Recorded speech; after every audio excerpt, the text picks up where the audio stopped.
this evil, this sick, this deceptive. I had no idea. Let me ask a little truth. I'd like to know your point. Welcome to Evening TV. I'm Evening Ransom. Stories are pretty outrageous, and I tell it in this audience because, as you know, there is no other audience. Hear these stories are people who have been through it themselves. Family is forever. You know, if you're basically a good person, you're a nice person, you work hard, you're honest, that things work out for you, that, you know, good things happen to good people, you know, that your life should go pretty smoothly if you do it right. People are really attached to these beliefs. Society tells us that's the way it works. And our minds, that's the way it makes sense, that's the way it should work. We really believe that. And I have not ever once found anyone that can hear my story and let go of all those beliefs unless they themselves have already been forced to let go of them because it happened to them. So the only people that I know of that can hear my stories about, you know, the things that my family has done and all this, and really believe me that I didn't cause it, that it really was narcissistic abuse, are people who have also been through it, people who have also had smear campaigns and the pathological lying and all of that, and understand how narcissism works. And it remains to be, I'm hoping that we can change this, but it still appears to be a complete and total mystery to everyone who has not been victimized by it themselves. It's it's just absolutely the strangest thing I've ever experienced. I have no other, and I can't think of another example of anything like it. We really was with people that nothing was ever going to be good enough. Nothing was ever going to satisfy them. It really is amazing that no matter what I did, that they could do this. What their fear was, when of course, you know, with narcissists, their big fear is being exposed.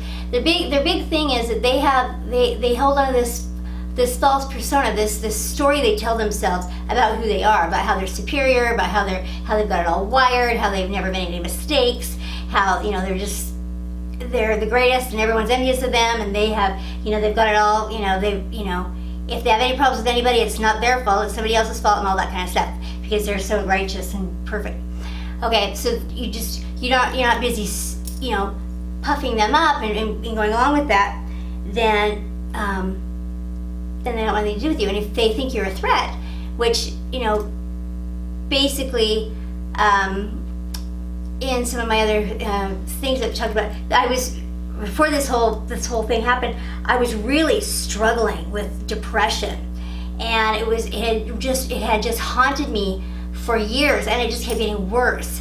And as my life got better, so like on the surface, my life looked perfect. Back when I was like 30 years old, 32 years old, my life looked just perfect. My husband threw me a surprise birthday party when I turned 32, and I have video of that party, and my life looks perfect. I have a beautiful home. I have, my backyard is just full of family and friends, and I have two beautiful, healthy little boys, and a handsome husband, and all this. My parents are there. I even have grandparents still alive. They're there, and it just looks like my life worked out pretty great. And it looks like I'm completely, nothing can ever rock that boat. I'm solid. These are friends I've had since I was a little kid. They're lifelong friends. I have friends there I had friends there, two friends there that I had since before I was even in school, before I was even in kindergarten. And, so I mean, this does not look like a shaky foundation on which to build a life.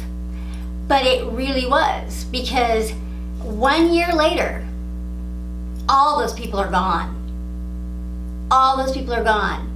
And actually, no, we'll say it's 2 years later, but that's the last time I get together with any of those people. That's the last get together that we have.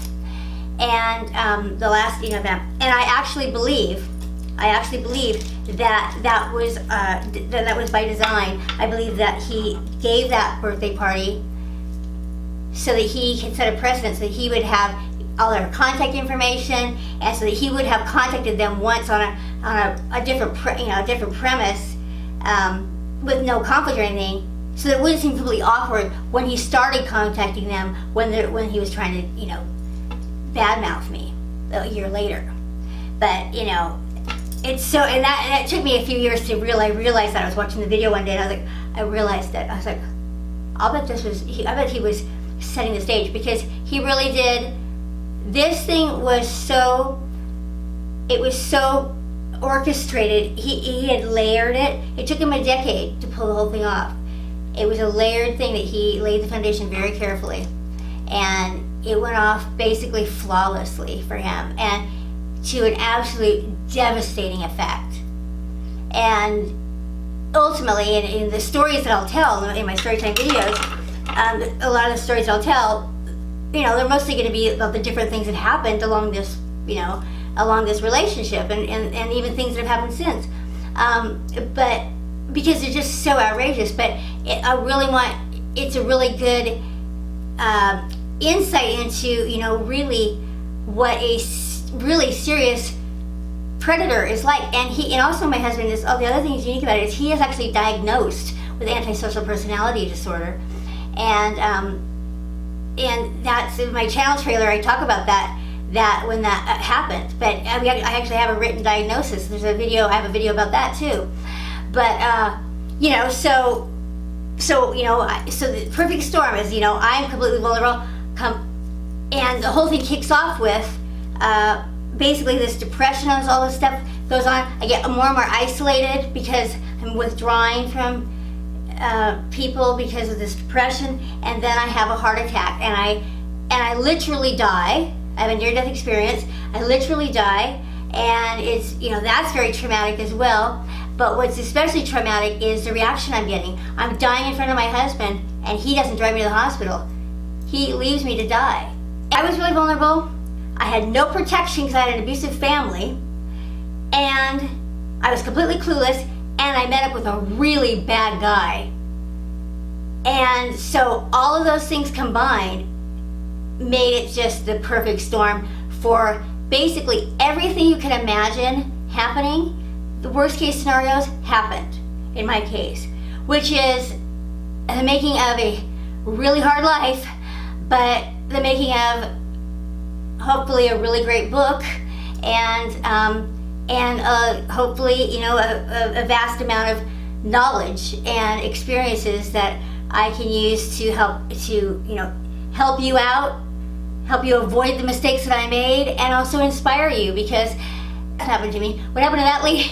What happened to that lady hasn't happened to me yet, so she's still okay, and I am okay, too, because there are things that happen, and it still things can still cut me out of the knees, even still. And I've been estranged from my family for really 2002.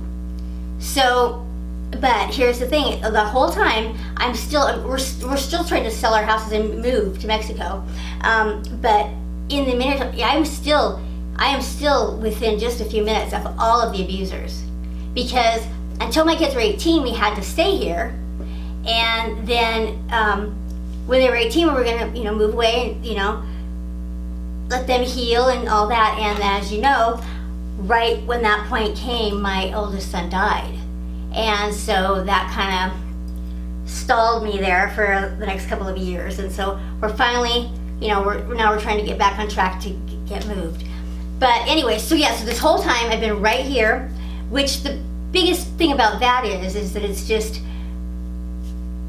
it's a constant reminder that I have a mother and a father and a brother and all these people that I completely devoted my life to years ago, that by choice have nothing to do with me. And the thing is, they have not ever once been able to tell me what I did to any of them. So that's the thing. Now, obviously, I know that my ex-husband was telling all kinds of lies about whatever I allegedly did to him or all of them or whatever. I don't know what the details are on all of those things. And I know what some of the lies were, but I don't know them all. I have no idea. So yeah, so it was just a lot of gossip, but no one ever said anything to my face. No one's ever said anything to what the accusations were. No one ever asked me. No one said, like, is this true? Or when my ex-husband or my husband went to my parents and started trashing their daughter, they didn't try to defend me or come to ask me if what he was saying was true. That never happened. They just went right along with it. They never checked it out. They thought the worst of me and went with it. We didn't question that I was, completely deserving of all this terrible treatment. That they were this kind of, I had no idea that they were this evil, this sick, this deceptive. I had no idea. I completely trusted them all. I loved them all with all my heart. I would have done anything for them. And so I really had no idea that I was in one-way relationships with so many people, with all the people closest to me. My husband, my parents, my brother, my oldest friends, all narcissists. Because they were attracted to me, they were attracted to each other, and I was attracted to them. I had no idea. I mean, I didn't know that that's what was going on. I didn't know they were narcissists. I also didn't know what a mutually loving relationship was because I never had one. I assumed that I was in them, even though I was always giving more than I was receiving, even though I had hurt feelings a lot of the time because it didn't seem like anyone cared about me as much as I cared about them. I had those feelings all the time. That's why I was depressed. I was depressed because I had so much cognitive dissonance going on. That to me, cognitive dissonance is the root cause of depression. When my life looked perfect, and on paper it looked perfect, I was suicidally depressed.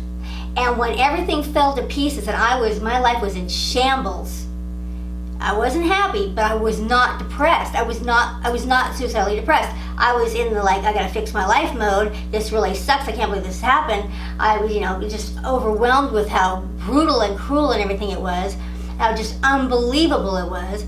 Because, it was these people, and then also everyone else kind of, joined in. It was like the lawyers, and, it was just like, it is really incredible when there is a person who, if you ever find yourself being the vulnerable one that everyone is ganging up on, it builds momentum. And it's just nuts. It's really nuts. But it's a momentum that kind of builds in these sick and twisted environments where there's this power dynamic and this false persona and all this stuff. And, there's different factors going into it, but it has to do with identity. And in these cases, when people are so invested in narcissists are in their identity like that, it isn't like, someone, they smeared me and told lies about me and it's not true and it hurts my feelings and it really sucks because it's not true for me and I've got, everyone in the world thinks that I've done crazy things that I didn't do and, ruin my reputation and all that stuff, and that really sucks.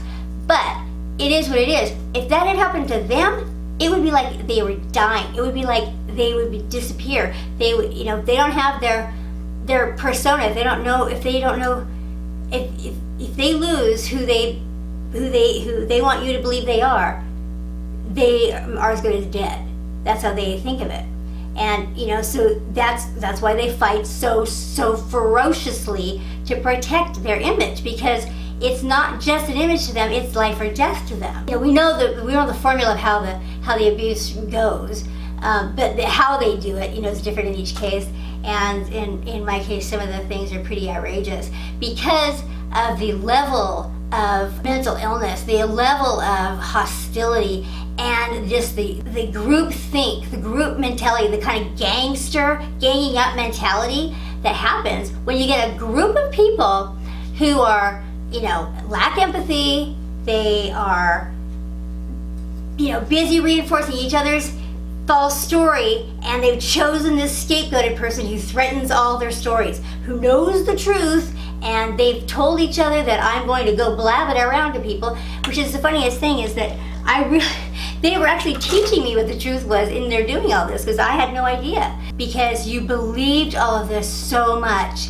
And in my case, it was, I believed that I was loved. I believed that I had a great, happy family.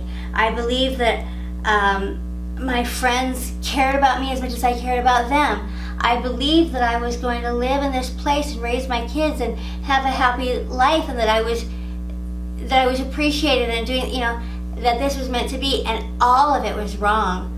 I trusted all the wrong people. I basically built a life on a complete hologram image.